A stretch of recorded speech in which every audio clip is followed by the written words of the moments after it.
Há vozes que nascem já com o peso da alma, mas que conseguem ao mesmo tempo ser leves como um sussurro. Vozes que carregam a memória de um povo, mas que sabem reinventar-se em cada verso.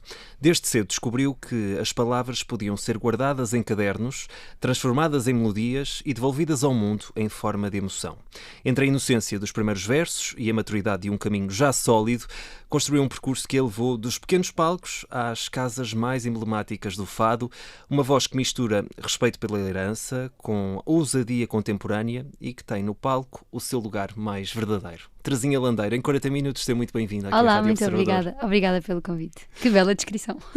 Tentamos sempre fazer aqui lá está, uma descrição do Saímos convidado. daqui mesmo inchados, não é? Um bocadinho, mas não é esse o objetivo. Mas agora vamos desconstruir se calhar um bocadinho. Sim. Espero que não sair aqui muito da linha daquilo que foi esta introdução e daquilo que também tu transmites Sim. a todos que te ouvem, essencialmente. Se tu tivesses de apresentar sem o fado, sem ser do fado, sem falar de fado, era possível para ti? Que começaste tão cedo? Olha, eu acho que é muito difícil, porque eu dizia há uns dias, eu já não sei o que é que eu sou sem fado, eu não faço ideia. Já não me lembro como é que é a minha rotina sem ter a minha sexta e o meu sábado ocupados a cantar. Eu lembro de ser miúda e os meus amigos terem festas de anos e terem jantares e eu não ir, porque já estava a cantar. Portanto, eu às vezes olho e penso, eu já não sei se sei como é que era a minha vida antes disso. Mas claro que existe sem isso, não é? Obviamente, e tenho uma vida muito além disso, rodeada de amigos e de uma vida pessoal muito, muito forte e muito rica. Mas acho que eu já não existo sem fado, acho que isso já não é uma realidade.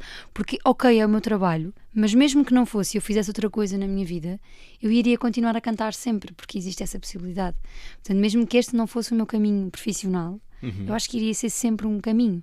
Iria ser sempre uma coisa que iria acontecer. Eu acho. E essas, falavas das quintas e das sextas-feiras, eu sei que ontem também foste cantar. Sim. E a ausência desses jantares de amigos ou desse convívio não te tirou aqui alguma parte desse convívio que devias ter tido nessa idade? Porque tu começaste muito cedo, começaste a cantar Com 12 anos. com 12 anos. Sim, imagina, nos 12, 13 eu não tinha a responsabilidade de cantar, ou seja, eu cantava porque gostava. Exato. Claro que aí poderia não ir aos fados, ir às festas e aos jantares dos meus amigos. Eu digo por exemplo, com 16, 17, que foi quando comecei a cantar pela primeira vez numa casa de fados, aí já era uma responsabilidade e era à sexta-feira. Então eu à sexta não existia para os meus amigos, não conseguia ir aos jantares. Foi a minha primeira responsabilidade na vida, assim, a sério. E foi, às vezes era duro, às vezes gostava-me, às vezes apetecia-me inventar uma dor qualquer para não ir cantar, sabes? Para poder ir aos jantares. E às vezes faltava e dizia, olhem, hoje não vou cantar porque tenho outra coisa, e era mesmo importante e eu não queria faltar. Mas também é bom para ganhares um sentido de responsabilidade que com 16 anos às vezes não tens. Porque a vida não tem responsabilidades. Tem algumas, mas muito poucas. Tu ganhaste muito cedo. Sim, tive que ganhar porque, olha, primeiro porque eu era uma miúda no meio de não sei quantos adultos. Eu era uma criança num mundo de adultos, muito protegida pelos meus pais sempre. Os meus pais iam sempre comigo. Os meus pais foram comigo todas as noites até aos 18 anos. Agora, claro que têm mais que fazer da vida deles, não é? Mas até aos 18 eles diziam, Aposto não. que ainda assim têm pena de não ir. Têm e vão na mesma. Não vão com a mesma assiduidade, mas vão na mesma. E eu não ia para os fados sem eles. Porque eles achavam que era um mundo que não era para uma criança. E bem, e não era. A minha mãe dizia-me sempre, tu podes ir sair com os teus amigos até às não sei quantas da manhã, com 16, 17 anos. Faz o que tu quiseres com os teus amigos, mas com adultos não. Porque a conversa que eles vão ter não é para a tua idade.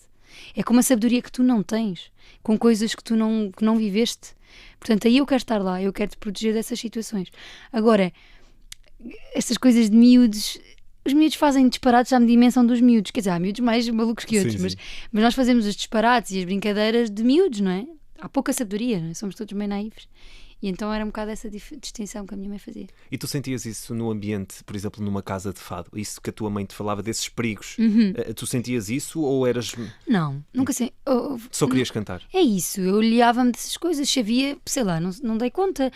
Repara, eu era uma miúda com 12 ou 13 anos que queria absorver ao máximo tudo o que estava à volta dela. Porque apareciam os melhores fadistas que nós tínhamos na atualidade, ali. E eu queria aprender, eu queria ouvi-los, queria vê-los, sabes como é que eles faziam, como é que eles não faziam. Perceber os comportamentos, Perceber o que é que tudo. eles faziam, não é? E eu acho que passei aqueles anos todos, desde os meus 12 aos meus 18, a maior parte do tempo calada a ouvir. A ouvir, a observar, depois cantava, obviamente, mas ninguém passava muito cartão, não é? Quem é que queria falar com uma criança? Ninguém. Tem mais que fazer. E então eu estava só ali a observar e a aprender com as pessoas à minha volta. E acho que foi super importante. E tu sentiste essa indiferença? Disseste ninguém queria falar com uma criança. Tu sentiste essa indiferença ou isso também não te afetava ao Não, ponto de... eu ligava zero. Eu queria era cantar. Eu queria era cantar. Exatamente. A minha missão era cantar. Eu queria cantar. Aliás, eu tenho uma história super engraçada. Uma noite estávamos na mesa de frades e digo que estava lá toda a gente. Quando eu digo toda a gente, eram os fadistas todos de topo. E cantaram todos cantaram. Cantou Marisa, cantou Camané, cantou Carminho, cantou Cátia Guerreiro, cantou toda a gente. E eu lá a ver, não é? E entretanto perguntaram: queres cantar? Mas já em tom de desdém do tipo, agora ela não vai querer cantar depois disto. E sabe o que é que eu respondi? Quero, porque eu queria era cantar. Porque olha lá, eu só ia lá ao fim de semana. Não é? Eu não podia durante a semana, eu tinha que aproveitar aquele tempo. Era aquele tempo que eu tinha. Mesmo que tivesse cantado Frank Sinatra, eu ia cantar a seguir. Claro que hoje em dia não faria, não é? Porque tens outra responsabilidade e pensas, não vou cantar a seguir ao Camané, tipo, que estupidez. Mas essa coragem e o não ter, se calhar, Mas muita noção na altura... Isso ajudava-me imenso. Ajudava muito, porque olha, não tinha nervos, não me enervava, não tinha stress. E depois ia cantar e era com leveza, sabes? Não havia preocupações, eu não tinha preocupações, era tudo tranquilo. E então, como me convidaram, eu aceitei. Toda a gente achava que eu ia dizer que não, claro. Só que eu era inconsciente, eu tinha 12 anos, o que é que eu tinha a perder? Não tinha nada a perder. E então foi giro. Esse episódio foi quando, não sei, tem aqui um episódio que tomei conhecimento que nos leva até à Namora e até ao Jorge Fernandes. Isso foi antes ainda. Foi antes ainda?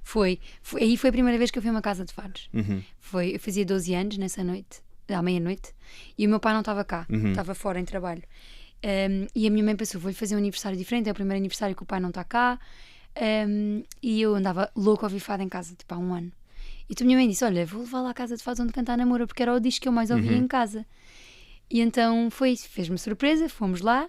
Eu conheci a Ana, conheci a Raquel Tavares, conheci o Jorge. Sim. E quando a minha mãe levou os discos da Ana para lhe pedir um autógrafo, e então eu disse: Ana, eu sou muito fã, eu canto os seus fados em casa. E o Jorge olhou: tu cantas? Eu disse: canto em casa, gosto muito de cantar os fados da Namora. Queres cantar? E eu: sim. E a minha mãe: não quero. E eu: quero. E então fui cantar, e foi a primeira vez que cantei numa casa de fados. E olhei para a minha mãe no fim dessa noite e disse: mãe, eu não sei como é que nós vamos fazer, mas eu tenho que voltar aqui. E a minha mãe: bolas, agora tenho uma filha que gosta de fado. A minha mãe odiava fado, ainda por cima. Não odiava. Mas ela foi a culpada, no fundo. Sim, ela não odiava, mas não era de tudo uma coisa que ela O teu caminho podia ter sido diferente se a tua mãe não tivesse... Se não tem tomado essa decisão. Exato. Sim. Imagina, nunca se sabe, não é? Sim, porque eu ouvia fado todos os eventualmente, dias. Mas se calhar não teria sido ou tão rápido... Ou ali naquele timing, com aquela idade, tinha sido uma coisa mais tardia, se calhar não tinha tido o percurso fixe, eu gosto de dizer isto mesmo, fixe que eu tive. Tive mesmo muita sorte, sabes? De me ter cruzado com pessoas incríveis que Tu me nunca ajudaram. sentiste nervos nesse dia? Nunca. Com 11 anos não tens nervos de nada. Nem nada.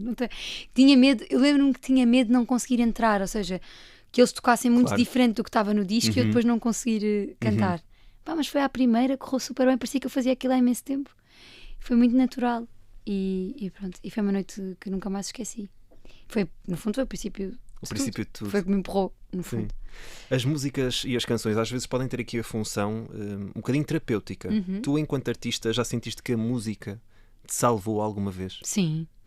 A música e a escrita, sabes? O facto de eu escrever é muito libertador, porque acabo por falar das coisas que me inquietam. E a escrita faz-nos refletir, faz-nos pensar sobre as coisas muitas vezes. E eu sou uma pessoa que demora muito tempo a escrever. Eu não sou de repente escrevo uma letra em 2 segundos. Eu fico ali um mês e tal a matutar naquilo, e se as palavras são aquelas, e se aquilo é assim. E então eu acho que me ajuda a refletir muito sobre as minhas coisas e sobre os meus problemas, que são problemas relativos, não é?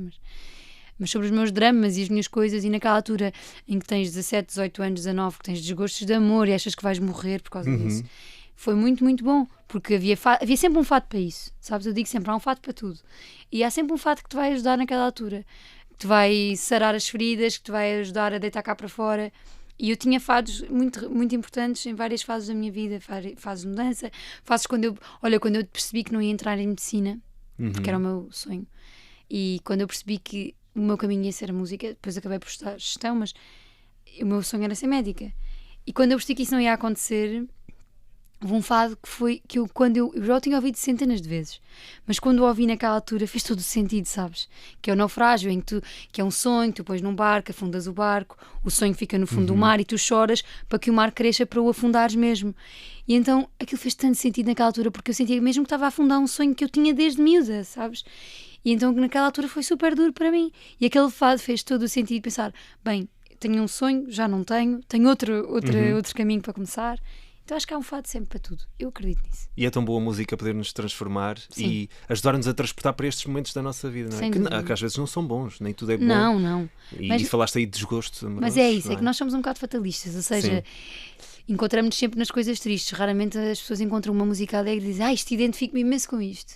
As pessoas, quando procuram a música, também é porque estão felizes, mas procuram muitas vezes a música para sarar alguma ferida. E é aí que se encontram. Por isso é que às vezes eu acho que as pessoas acham que o fado é tão fatalista. Não é fatalista, também tem o outro lado. E eu tento nos meus discos tentar provar isso, que também tem o outro lado. Mas eu acho que nós andamos sempre aqui à procura das fatalidades e curá-las na música. Então é sempre ou um namorado que deixou, ou uma namorada que deixou, ou alguém que partiu e que era alguém muito querido para nós. Nunca é, olha, estou feliz porque comprei uma casa. Não há bem uma música sobre isso. Pois não. Quer dizer, agora no meu último disco tenho a maré de sorte, que é terminou uma relação, ficou ótima a pessoa, e comprou uma casa, foi de férias, fez 30 mil coisas boas. Mas eu acho que é tipo a única música que tem essa energia, não é? Portanto, não sei. Olha, falavas aqui há pouco que, a propósito da escrita, escrevias sobre o que é que te inquieta. O que é que te inquieta neste momento? Olha, é muito engraçado isso, porque eu noto que escrevo muito menos sobre amor.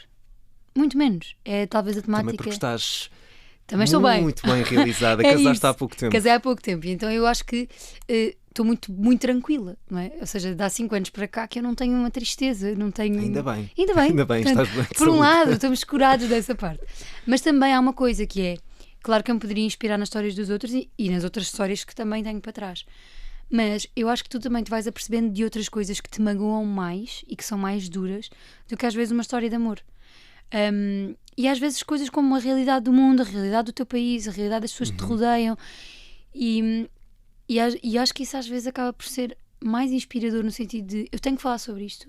E tentas sempre trazer isso para a música, para a tua música, para aquilo que tu cantas. Sim, ou seja, eu acho que o fado está sempre a ser inovado e põe um instrumento novo aqui e um instrumento ali, mas eu acho que a real maneira de inovar o fado é através da poesia e daquilo que se canta. Eu acho que não faz sentido. Aqui um bichinho. Eu acho que não faz sentido a cantar sobre coisas de há 50 anos atrás que ninguém vai entender. Eu acho que nós temos que cantar sobre a atualidade e sobre aquilo que são os problemas e as realidades de hoje. E eu acho importante trazer essas realidades, por mais duras que elas sejam muitas vezes, trazê-las para um disco, para o fado, para a canção, para o que for. Claro que não é fácil, porque às vezes tu não sabes como é que has de falar.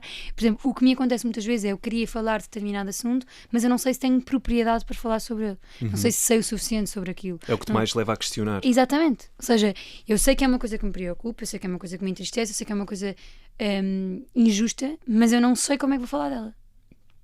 Portanto, fica ali aquela dúvida de será que vou falar sobre isto?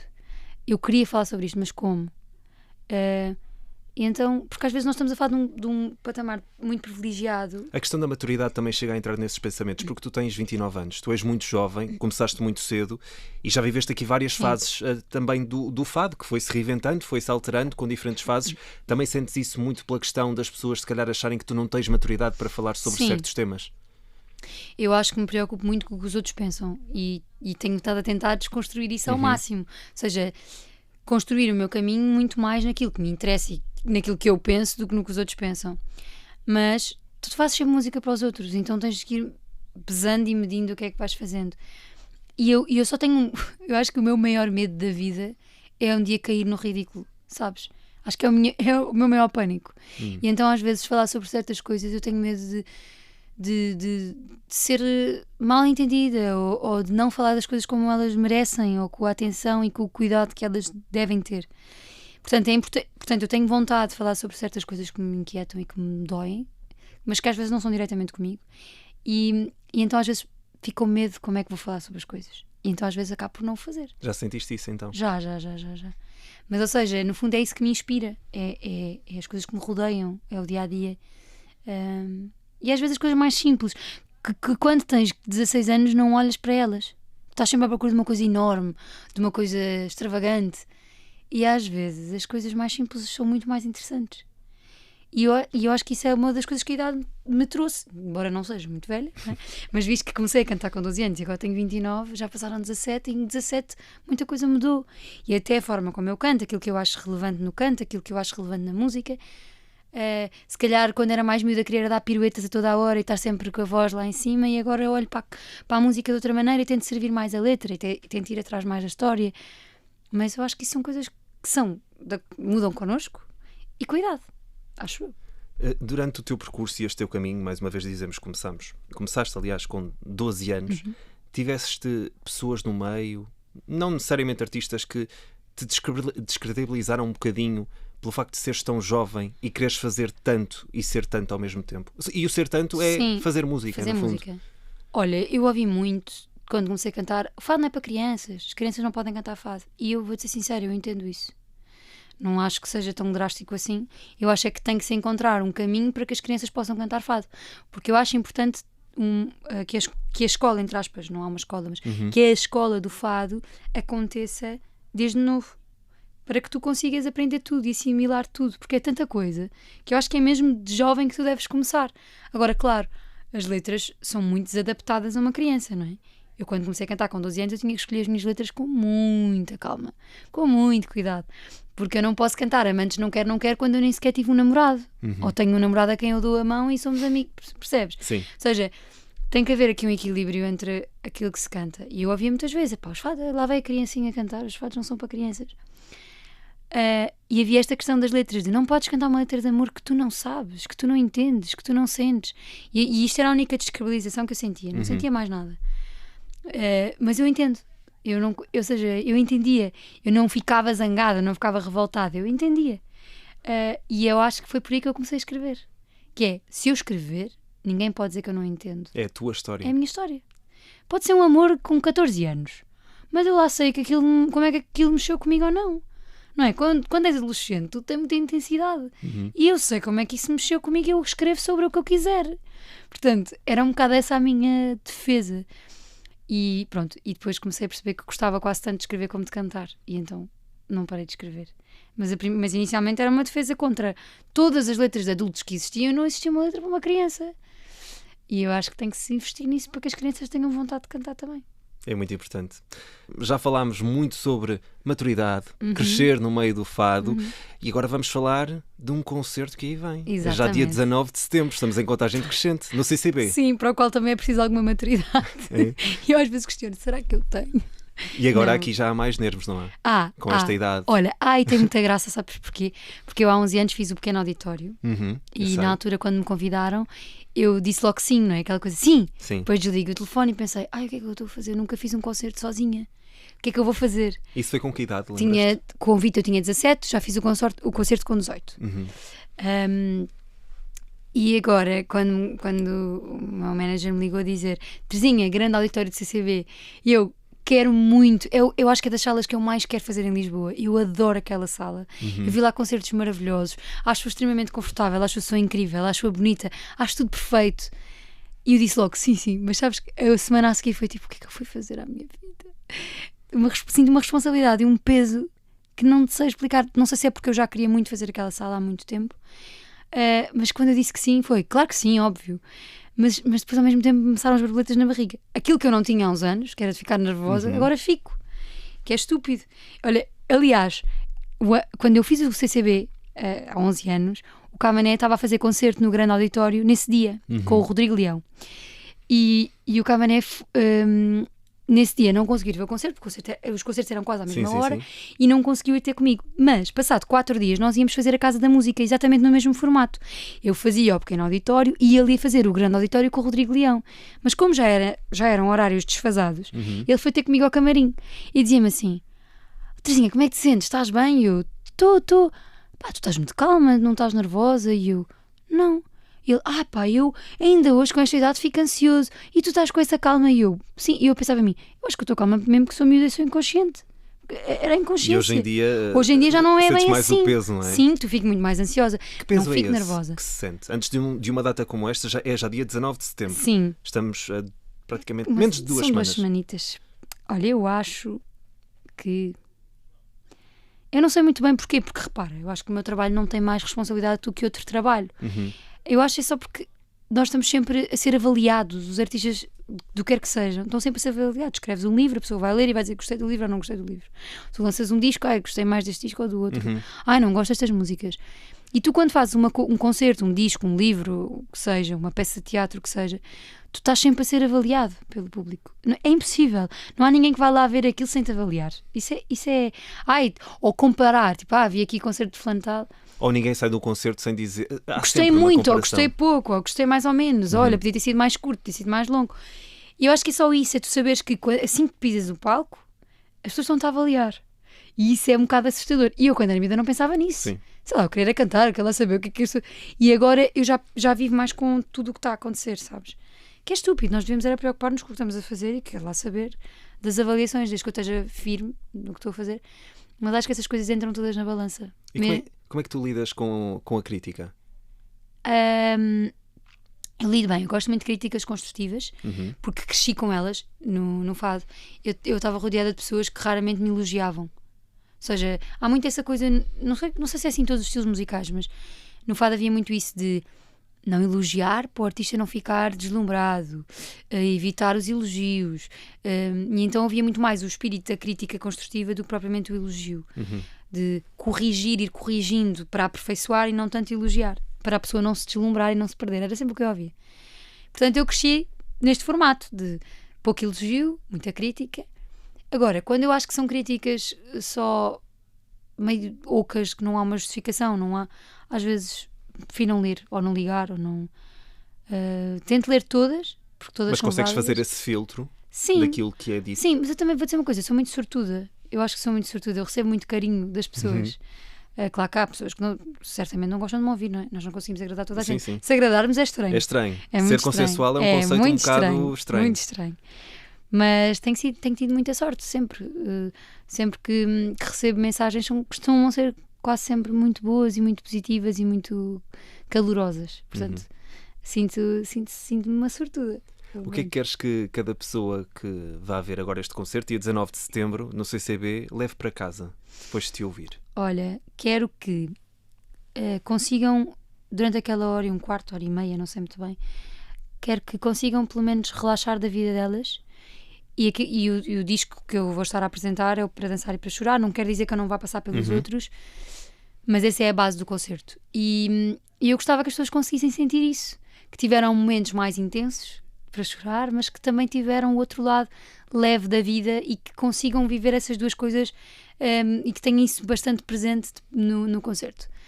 E que tenham vontade de me voltar a ouvir. Essencialmente, que tenham vontade de voltar. Não que, olha, boa, foi um bom concerto, mas não sei se... Não, gostava que as pessoas saíssem dali com a sensação de que foi pouco, porque eu odeio concertos longos, para começar, e que quisessem lá voltar. Dissessem, olha, eu gostava de ouvir outra vez. Eu acho que isso é a melhor coisa que há. É ótimo, Eu acho é que ótimo. Sim. E isso vai acontecer dia 19 de setembro, com a Terezinha Landeiro, no grande muito auditório grande do Centro Cultural de Belém, no CCB, e portanto vamos ter aqui esta oportunidade de te ver a cantar, que é aquilo que mais gostas de fazer. Sem dúvida. Eu queria recuar aqui uns anos e ir até à infância, porque eu acredito que a infância tem muita influência na pessoa, em cada pessoa, mas nomeadamente na mulher que tem aqui à minha frente. Se tu fechasses os olhos agora e viajasses nas tuas memórias, qual era assim a primeira imagem da tua infância que te vinha à cabeça? A primeira memória? Olha, a primeira de todas, eu odiava ir para a escola. A sério? Sim, é estranho porque eu era boa aluna, era bem comportada, mas eu nunca gostei muito de ir para a escola. Gostava muito de estar em casa com os meus pais e assim. Mas as primeiras memórias que eu tenho são quando eu fui para o infantário, eu tinha já 2 anos e tal, mais ou menos, e eu tenho memórias muito antigas. E lembro-me de uma coisa muito parva, de andar a brincar no jardim e eu sempre fui muito picuinhas com tudo, e andar a brincar de cócoras para não sujar o vestido que a minha mãe me tinha vestido, sabes? E eu era esta pessoa e então eu acho graça a isso, porque eu acho que isso me define, de ser tão cuidadosa com as coisas que às vezes fica ridículo, porque uma criança tem que se sentar no chão e sujar, mas não era a minha mãe que me dizia, era uma coisa minha. E então a primeira memória que eu tenho assim na escola é essa aflição de não me querer sentar no chão, porque era de areia, terra, e porque eu não queria sujar o meu vestido. Pá, é uma memória muito parva, mas é assim das primeiras que eu tenho da escola. Mas depois tenho muitas coisas em casa com os meus pais e com o meu irmão, com os meus avós. Eu adorava ir para a casa dos meus avós. Tinhas muito silêncio em casa ou a vida era assim muito corrida e com pouco espaço para isso? Não, ou seja, por exemplo, o jantar, a minha mãe e o meu pai faziam questão de que não houvesse nada, tipo televisões, porque era o momento de conversar, e era aí que eu e o meu irmão contávamos como é que tinha sido o nosso dia, como os meus pais contavam como é que tinha sido deles, e o jantar era um momento de conversa, de partilha, de falar sobre frustrações, sobre coisas que tinham corrido bem, e eu acho que isso é importante porque sempre falámos muito. Por exemplo, a primeira coisa que eu fazia quando chegava a casa era os trabalhos de casa, e eu sempre fiz os trabalhos de casa na cozinha. Eu tinha uma secretária no quarto, mas eu fazia na cozinha porque eu queria estar sempre ao pé dos meus pais, ao pé da minha mãe. A minha mãe estava a fazer o jantar e eu ficava ali ao lado porque eu queria estar ao pé dela, e sempre colar, porque eu sempre, ainda hoje sou muito agarrada aos meus pais e ao meu irmão, e eu queria sempre estar em cima de alguém. A minha mãe dizia que eu era uma lapa autêntica desde pequenina, porque eu sempre gostei desta coisa de estar perto. Eu passava muito pouco tempo, eu nunca fui uma adolescente, estava fechada no quarto. Eu era uma adolescente que vivia na sala com os meus pais. Eu é que via... O meu irmão era mais recatado. Eu é que via os jogos de futebol com o meu pai, eu via desporto com o meu pai, eu via novelas com a minha mãe, eu via filmes com os meus pais, desde sempre. Por isso é que eu acho que eu adoro filmes, por exemplo, da Segunda Guerra Mundial, porque a minha mãe é fã, então viam todos, eu já via desde miúda, sabes? E então eu acho que tem muito a ver com as vivências que eu tive com eles. Ouvíamos nas viagens para férias, íamos sempre a ouvir música portuguesa, música brasileira. Portanto, a minha cultura musical também foi muito inspirada naquilo que os meus pais ouviam. Que artistas é que mais gostavas em criança? Olha, era tudo que o meu pai e a minha mãe ouviam. O meu irmão, por exemplo, ganha uma paixão pelo Rui Veloso porque os meus pais passavam a ouvir. E depois passou para mim. O disco favorito do meu irmão durante anos, e não sei se ainda hoje não será, é o Mingos e Samurais. E depois passou para mim também, sabes? Porque era o que se ouvia em casa. Nós íamos no carro e era uma bolsa enorme de discos que íamos pondo, e era isso que passava, era música portuguesa, Caetano Veloso, Chico Buarque, e era tudo aquilo que os meus pais ouviam. Zeca Afonso ouvia-se muito, portanto tudo o que eles ouviam era o que nós ouvíamos, e foi assim que nós crescemos na música. Tão bom. Olha, tu há bocadinho dizias aqui que não gostavas nada da escola, mas ainda assim, há bocadinho, ainda na primeira parte, me falaste em medicina. Sim. Assim, é um bocadinho contraproducente, não é? Sim. Tendo em conta que medicina... Eu adorava estudar, eu não gostava de ir para a escola. Aquela coisa de ir para a escola. Mas por alguma razão em específico? Ou tu gostavas, por exemplo, do ambiente de convívio que tinhas fora da sala de aula, mas não gostavas era mesmo de... Não, é ao contrário. Eu acho que o meu problema era mais social do que as aulas em si. Eu gostava muito das aulas e estava muito atenta. Eu era talvez um bocadinho bicho do mato. E é estranho dizer isto porque eu era uma miúda até com muitos amigos e nunca tive dificuldade em fazer amigos.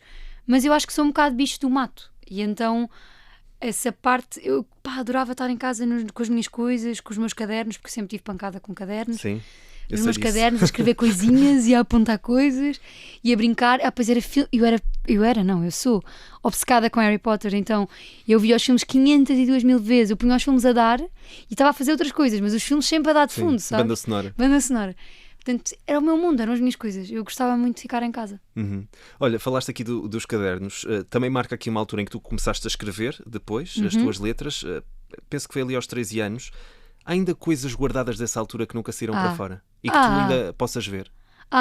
E tenho rascunhos dessas coisas. Como eu guardo os cadernos, tenho uma coleção, tenho um armário cheio de cadernos vazios, a maior parte deles vazios porque eu não tenho coragem de os usar, porque é da minha coleção.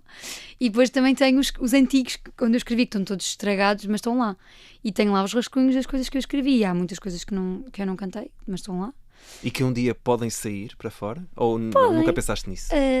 Podem, também não tem. Sabes que eu vou reutilizando. Eu sou uma pessoa que anda muito para trás e vai buscar coisas que estão para trás e tiro lá ideias, mesmo que não seja o que está lá. Tento ir lá inspirar-me, mas estão lá todos guardados. Eu tenho muitas coisas antigas guardadas, muitas mesmo. E achas que os teus cadernos, de certeza que me vais responder que sim, nesta altura, nessa idade, funcionavam mais também como uma espécie de diário em que contavas muito das tuas histórias? Sim. Há pouco falaste aqui que tinhas alguns problemas de socialização. Também estavam nesses cadernos, essas questões? Não, era mais. Eu acho que nessa altura eu escrevia mais sobre amor. Eu acho que eu nem escrevia sobre mais nada. Acho que era só o meu amor isto, o meu amor aquilo. Foste uma pessoa com muitos gostos. Até... Não, mas já era, eu acho que eu já era fadista e não sabia. Pois. Porque sofria tudo com muita intensidade. E tinha namoros muito longos, já desde miúda, sabes? Namorava 2 anos, com 14 anos, dos 14 aos 16. É muito tempo, uma criança de 14 anos. Sim, nessa idade. E então quando acabava era um drama, era horrível, parecia que ia morrer. Então era mais sobre isso que eu escrevia, eu acho. Não tenho assim... Nem nunca fui uma miúda de diário. Olá, meu querido diário, nunca fui. Sim. Era mais... Era algo mais profundo? Olha, não sei, eu sempre gostei de escrever em verso. E no outro dia encontrei, por exemplo, um texto para o Dia do Pai, que era um poema. E eu tinha pai 8 anos. Ou seja... 8 anos? Sim, que ele estava mau, não é? Mas rimava. E a minha professora primária, com quem eu ainda me dou hoje, e a minha mãe se dá também, ela diz que eu pedia muitas vezes para os textos que tinha que escrever serem em verso, serem em rimar, porque eu gostava muito do desafio de encontrar as rimas e encontrar palavras que rimassem. E era engraçado porque, pronto, as crianças não tinham tanto interesse por isso, escreviam textos corridos, mas eu gostava mesmo era do desafio de encontrar a rima. Podia estar uma porcaria, mas eu gostava era de andar ali a brincar e encontrar uma coisa que rimasse com outra. Então sempre tive esse gosto. E encontrei um texto para o meu pai, eu acho, no Dia do Pai, que estava em verso. E achei Com 8 engraçado. anos? Pai, 8 a 9, sim. Há bocadinho nós aqui em off falávamos que se calhar as pessoas que nunca foram a uma casa de fados Sim. podem ter aqui uma visão distorcida do mundo que é uma casa de fados, o fado em si. E tu também costumas dizer que não és uma fadista de Shile, acho que podemos dizer.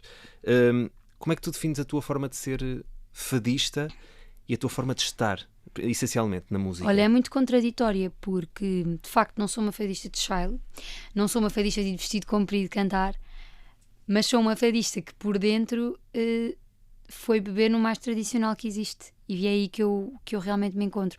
Se tu me quiseres mostrar um fado e fores ali ao baú e encontrares uma fadista mais antiga, sou capaz de desabar, porque aquilo me faz andar no tempo, me faz relembrar como é que eu era quando comecei a cantar, porque aquela letra é muito especial, porque aquela fadista é incrível a cantar. Às vezes só uma voltinha desmontam uma pessoa. Pronto. E então eu acho que sou muito tradicional naquilo que eu gosto no fado e naquilo que eu faço, mas depois nunca fui uma fadista de usar child, nunca fui uma fadista de me produzir muito para ir cantar, um vestido comprido, um salto alto, não sou muito assim. Vou até mais descontraída, até porque as casas onde eu cantava também não tinham essa poupa em circunstância, não é? Porque há casas mais clássicas e há casas mais descontraídas, e as casas onde eu cantava naturalmente eram mais descontraídas, e então por isso eu também me vestia de ténis e de calças de ganga. Mas depois o meu fado cantado e o fado que me faz chorar e que me emociona é uma coisa muito mais tradicional e pura. Mas claro que depois também faço as minhas invenções, tenho os meus discos, tenho coisas com samba, com jazz, com isto, com aquilo.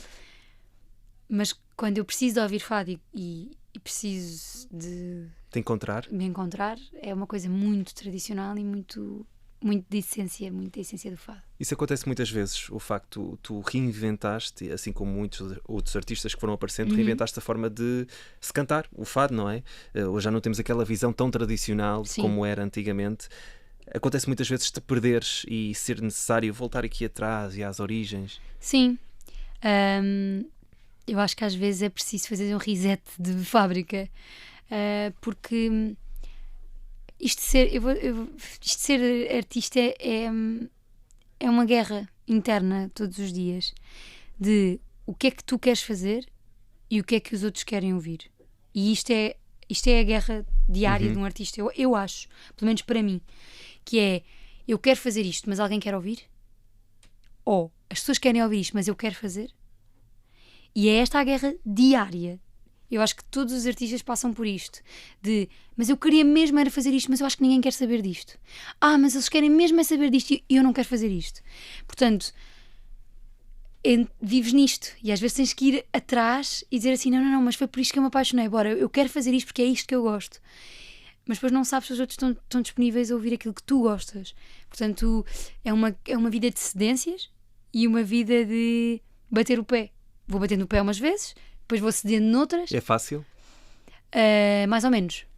Vou dizer, com muita sinceridade, mais ou menos. Porque muitas vezes, olha, já me aconteceu querer fazer outras coisas que não fado e pensar, mas e a malta do fado, o que é que vai pensar disto? Ou corta para querer muito fazer fado e pessoas que gostam de mim porque ouviram a Aurora com o Zambujo dizerem assim, mas nós gostamos é da Aurora com o Zambujo e agora ela está outra vez a fazer fado tradicional. Portanto, não é fácil, ou seja, por exemplo, eu estou a planear agora o próximo disco, sei o que é que quero fazer, mas ficas sempre, para que lado é que eu vou, o que é que eu faço? Tu nunca vais deixar o fado, isso é uma certeza. Eu acho que não, eu acho que eu posso fazer outras coisas, eu não direi nunca, olha, não vou fazer outras coisas porque acho que isso é muito taxativo. E também não posso dizer nunca deixarei o fado, mas eu acho que não, eu acho que é impossível. Eu acho que é aquilo que eu sei fazer. Não sei, posso até cantar uma música pop e ter graça, mas... Pois, eu ia perguntar isso mesmo, porque falaste aqui do Aurora, que é um tema que até passa aqui na Rádio Observador com António Zambujo. Mostrou-te aqui numa outra vertente diferente, não é? Que mostra que a Terezinha é mais do que o fado. Sim. E que se calhar podes também... E eu gosto de fazer isto. Mas se tu tirares o Zambujo e agora metesse tirares o Zambujo, coitado, ele é um fadistaço quando canta fado. Mas hoje em dia também canta outras coisas que não fado. E ele foi uma pessoa que fez aquilo de forma extremamente inteligente, de... Eu quero fazer outras coisas. Eu amo fado, ele cantou em casas de fado não sei quantos anos, mas também me apetece fazer outras coisas. E nós falámos disso há uns tempos numa entrevista e eu gosto muito da visão dele, porque ele ama fado, ele ouve fado e ele adora. Mas ele reconhece que aquilo que ele às vezes faz já não é fado. E umas vezes nos concertos canta fado e outras vezes canta canções. E está tudo bem com isso. E eu acho que isto é super saudável, tu seres sincero contigo. E é o que eu também quero fazer comigo, que é, eu não quero dizer que eu não vá cantar com o António Zambujo à Aurora. Não quero dizer que eu não vá cantar com o JP do Brasil outras coisas. Mas quando as cantar, também vou dizer, olha, isto aqui já é um bocadinho mais distante do fado. É uma canção. Porque tenho vontade de o fazer. Agora, se puseres lá uma guitarra, uma viola e um baixo, eu sei que eu tenho uma voz que soa a fado. Porque é assim que eu sei cantar, eu não sei fazer de outra maneira. No fundo, cantar, sempre. Sim. Eu acho que isso é sempre o mais importante. Sim. Ainda por cima, quando estou aqui a falar com alguém tão talentoso. Terezinha Landeiro, estamos aqui a falar às vezes da necessidade de te encontrares e de viajares até ao passado. Tu és uma pessoa um bocadinho nostálgica. O futuro deixa-te ansiosa? Ou nem por isso? Sim. Eu acho que não posso pensar muito no futuro, porque realmente, ou seja, o incerto é uma coisa que me deixa sempre assim desconfortável. Eu acho que o futuro para algumas pessoas é bora trabalhar, bora construir. Eu gosto mais de deixem-me só viver o que é que está a acontecer agora, que eu não sei muito bem o que é que vai acontecer depois. E que às vezes é tão difícil, não é? Mas caso, acho que quase ninguém sabe, quer dizer, os meus amigos sabem, eu tenho uma alcunha em casa que o meu pai me deu, que é o Peru, porque o Peru morre de véspera. E eu também. Eu estou sempre a antecipar o que vai acontecer. Porque, imaginem, vou convidar o Zambujo a fazer um dueto. E será que ele vai querer? Será que ele vai aceitar? E do outro lado, o meu pai, a minha mãe, o meu marido, o meu irmão, já convidaste? Não. Então convida. Exato. E se ele disser que não, ele disse que não. Tu ainda por cima conheces o Zambujo há anos. Portanto, é super tranquilo, fala com ele. E depois a resposta que vem de lá é sempre tão positiva que eu penso, que ridícula. Porquê que és assim, sabes? Mas eu sou assim com muitas coisas. E não posso. E então sofro por antecipação. Às vezes prefiro não pensar muito no futuro e estar a tentar viver o presente, porque senão estou a sofrer e a prever o que vai acontecer. E é um sofrimento. É chato. Voltamos aqui ao fado. Às vezes mesmo sendo ele triste, porque às vezes também existe essa necessidade, ele consegue-te sempre levar para um lado feliz. Sim. Aliás, o fado pode ser muito triste.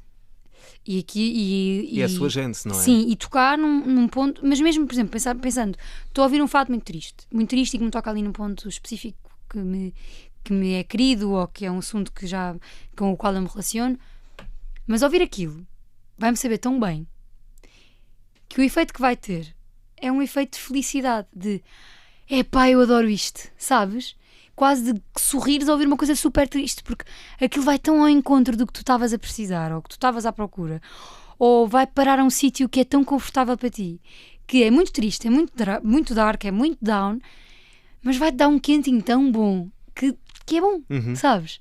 E eu acho que o fado é muito fixe por causa disso, porque realmente vai ali a uns pontos mesmo cá dentro, e de repente é uma coisa triste, mas que deixa tão confortável e tão... E às vezes também é bom estar desconfortável É, naquele momento, não é? às vezes só deixares a tristeza E um vir. artista sabe melhor isto do que ninguém. Opa, então não. Não, e às vezes tens que cantar coisas muito alegres e estás feita em, sei lá, todo desgraçado. Já te aconteceu, se calhar, muitas Já. vezes? Por exemplo, eu não sou uma artista que consiga cantar e chorar ao mesmo tempo. Há pessoas que conseguem. Eu, assim que me vem vontade de chorar, dá-me um nó na garganta e não sai nem uma nota. É tipo impossível. Nunca, eu acho que a coisa que nunca irão ver é que eu esteja emocionada num concerto e consiga cantar. Isso não existe. Se eu me emocionar, paro, respiro fundo e volto a cantar. Mas eu acho que há sempre um fado para tudo. E vamos poder ver isso no CCB. Dia Não me 19 canso de de dizer. setembro. Dia 19 Sim. de setembro. Vamos terminar esta nossa conversa aqui no Em 40 Sim. Minutos. Eu gosto sempre de fazer aqui uma maldade quando vêm cá Ok. artistas. Vamos lá ver se tu consegues. Se tu pudesses resumir a tua vida, ou uma fase da tua vida que tu queiras, num verso de fado, qual é que seria? Opa. Olha, há um que me define muito bem, que era uma coisa que a Amália cantava, porque precisamente por isto de eu estar sempre à espera, com medo do futuro e assim, e com medo e a prever, que é: não peças demais à vida, aceita o que ela te dá. Eu acho que para mim este verso sou eu, que é: para de exigir o que vem lá e aceita só o que está a acontecer.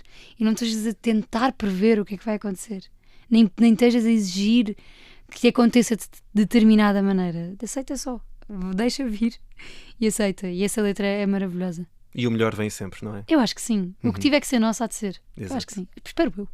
É para isso que eu estou a trabalhar. Estamos a torcer Se eu por no final isso. da vida descubro que esta frase é uma mentira, eu nem sei o que faço. Eu acho que não.